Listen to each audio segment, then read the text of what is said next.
Welcome back, computer scientists.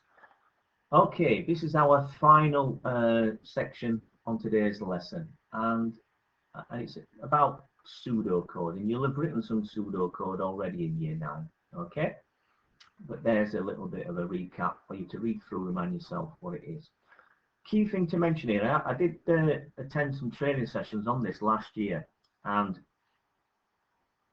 the exam board said that they are providing their own sort of OCR exam reference language, and you'll be shared that in lesson, what that looks like. Okay. And this is an example of that kind of language. So this would be a variable, and we're assigning a value to it from an input. So that variable will be the value of whatever a person enters. Okay, it looks very similar to pseudocode. Okay, and what the exam board said in that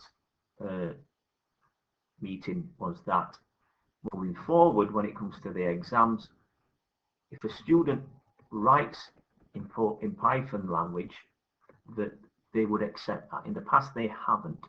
So if you really do struggle with pseudocode, write it out as if you were writing out some Python code, whichever you find easiest. Okay, but key things that you will still be picked up on is this, where we indent. So we're indenting wherever there's any type of loop. Okay, so if that was Python now, it would look slightly different. Especially we would have a colon at the end. So you notice we don't need to put things like that in, but the indentation needs to be there. Okay, and that's saying whatever that number is less than the end number, print that number and then add to that number. And then they also want this included, which again wouldn't be in pseudocode, but that just to say that this is the end of that loop. Okay, and we move on. So again, it's something we're going to be doing a lot of over the next couple of years, but the more we practice, the better we'll become. Okay, now there is a pseudocode question at the end.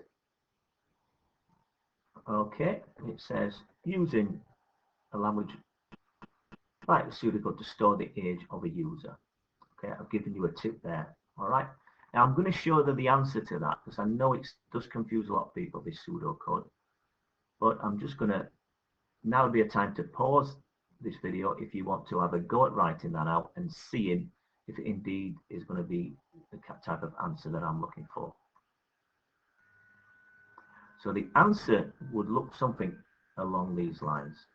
You would have something like age equals input, enter your age, or age equals input.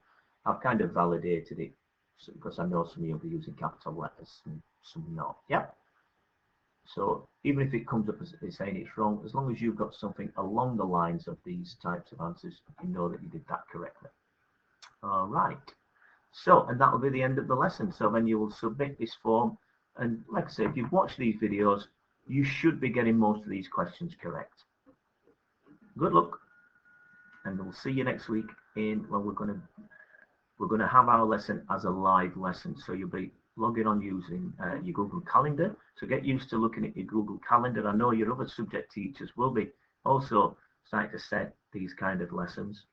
Okay, and in those in that live lesson, we'll have time to discuss this.